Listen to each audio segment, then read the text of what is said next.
మార్చాడు. లోకం ఏమంటదంటే 3 మేకులు ఊడబెరుకోలేనోడు మనల్ని రక్షిస్తాడా అంటాడు. కానీ దేవుని వాక్యం ఏం చెప్తుందంటే ఆయన ఆ 3 మేకులు ఊడబెరుకోలేదు కాబట్టే ఈరోజు ప్రజలందరూ రక్షింపబడ్డారు. హల్లెలూయా, హల్లెలూయా.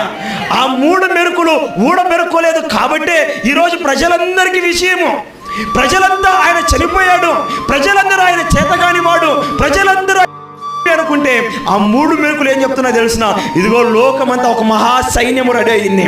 ఏ లెక్కింపలేని సైన్యము, ప్రతి జనము, ప్రతి తెగ, ప్రతి భాష, ప్రతి ప్రాంతము, ప్రతి దేశములో సైన్యము. దేవుని నామానికి మహిమ కలుగును గాక.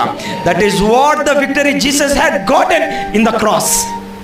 యేసు ప్రభువు వారు శిలువలో పొందిన విజయం అదే, శిలువలో పొందుకున్న ఆ ఉన్నతమైన విషయం అదే. దేవుని నామానికి మహిమ కలుగును గాక. ఆ శిలువలో ఆయన రక్తము కార్చబడుతున్నప్పుడు ఆ రక్తపు బొట్టులో ఆ జీవము కింద